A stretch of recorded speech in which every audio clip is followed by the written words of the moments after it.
and gentlemen, and welcome once again to another episode of the C.D. Racoola Show. Today we'll be taking a look at the 1985 film Fright Night. This is the original film in the franchise, by the way, not the 2011 remake starring Colin Farrell, though I do think that remake has its place for sure. But today will be all about the original, baby. Before we take a bite out of this film, if you guys could take a little time out of your busy schedule, I know you humans are ever so busy, and hit that subscribe button, I'd be much obliged. Okay, so done with that. Now on with Fright Night. This movie was kind of like The Burbs married Bram Stoker's Dracula. Then you shook it up and added an awesome 80s flair to it, then boom! You would get Fright Night. You already know I absolutely adore me some 80s films. I love this movie in particular for a lot of reasons, but let's go ahead and start with the simplicity of the plot. It's pretty darn simple. A vampire moves next to a kid, and then shenanigans happen. Nothing beats a simple plot to me.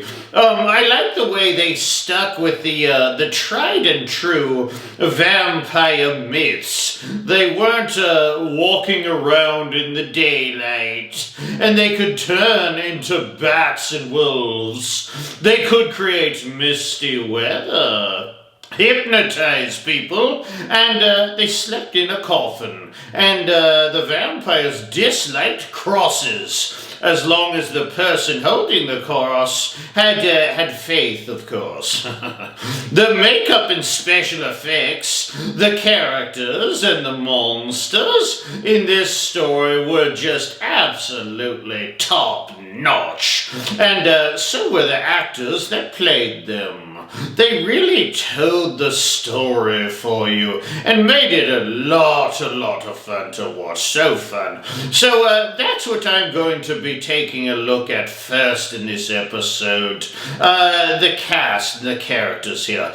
You had the hero, Charlie Brewster, the kiddo next door, whom was played by William Ragsdale. Ragsdale reprised the character, Charlie Brewster, in the sequel to the film, aptly named Fright Night 2. Isn't that creative?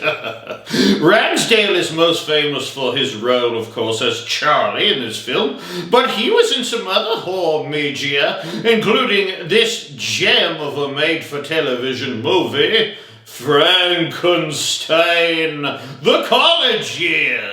I love horror, or cheesy horror movies, rather, like that. I love cheesy horror movies. I have to review that movie at some point. In fact, let me jot down a quick note to myself here. Note to self, review Frankenstein, The College Years, and be sure to feed the baby kraken in the pond. He's getting quite hungry.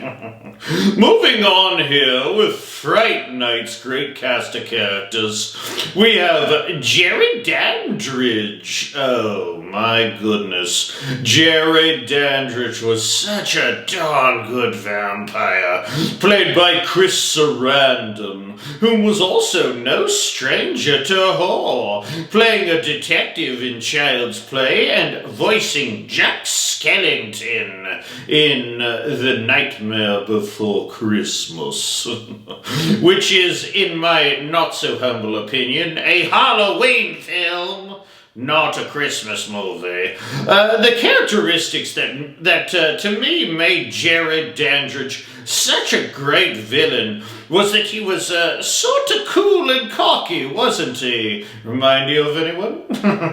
Like, he didn't care what you threw at him. He was going to turn into a bat or whatever and turn you into his own personal blood smoothie. He really fit the bill for the recipe of a great whore villain. Let's go over the recipe again here, shall we? To cook yourself a proper villain, such as our boy Jared Dandridge in Fright Night, you'll need 2 cups of evil, add more if necessary, a pinch of charm, oh Jerry may have a little more than a pinch of charm, 2 teaspoons of cockiness, Jerry has that in spades. He was so cocky. A dash of ruthlessness. Then stir that villain into your story till it sizzles and pops, baby. How cool was that scene with Billy Cole, whom I'll remind you was Jerry's bodyguard, when he turned into like a zombie all of a sudden, and then like melted into a green gooey mess. I thought he was just like a human familiar, like a Renfield type, with maybe some mild powers, but I didn't know the guy was some kind of goo-filled zombie. The death of Jerry's bodyguard to zombies was just one of the many examples in this movie of the practical special effects that just absolutely rocked my world, you know. You had a couple more great characters, including Peter Vincent, the fictional host of the television show Fright Night. Peter Vincent was also in Fright Night Part 2, the sequel. He plays a Van Helsing type vampire killer on his television show and movies, but he really gets his mettle tested when he must act as one in real life, Peter Vincent. He was played by Roddy McDowell, that's a great name, whom I was fascinated to find that he played Caesar and Cornelius in the Planet of the Apes films. Pretty sweet movies. I'm a big Planet of the Apes guy, huge Planet of the Apes guy. You had Amy Peterson, whom was both Jared Dandridge and Charlie Brewster's love interest. Ooh. And at the end, she was the damsel in distress that turned into a very wide-mouthed vampire. Amy was played by Amanda Beers, whom I will always remember as Marcy from Married with Children. I loved Married with Children. Last but certainly not least in this great group of characters is the one, the only, Evil Ed. He was just the right amount of annoying little twerp. You're so cool, Brewster. I can still hear his annoying voice in my head. His transformation from wolf back into boy was absolutely awesome. And he had a really cool and memorable look anyway, with the cross burned into his head. Definitely wins my favorite looking monster of Fright Night. He also appeared to have survived the ordeal, as we see his eyes aglow and hear his voice and maniacal laughter at the end of the film. But he doesn't appear in the sequel. Makes me so sad. Would love to see Evil Ed again. He was my favorite character in the film. Unfortunately, maybe we could get another remake, perhaps? I certainly wouldn't mind that. And bring back Evil Dead. Evil Dead. I like Evil Dead too. Evil Ed. I'm a goofball. Please and thank you, bring back Evil Ed. The story, the cast, the characters, the special effects, and the 80s fun nostalgia will always have this movie carved with a deep wooden stake in a place in my heart, a deep, dark, bloody place in my heart. That is why I have no other alternative but to give this film some fantastically high marks on the old scarometer.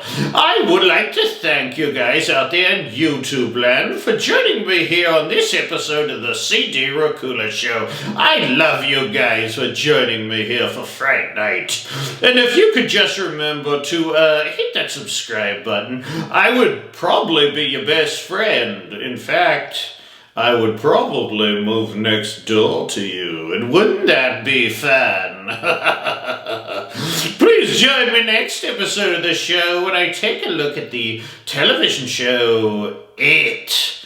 Welcome to Derry. Should be a good bit of fun with Pennywise the Dancing Clown. So till next time, my little blood bags out there in YouTube land.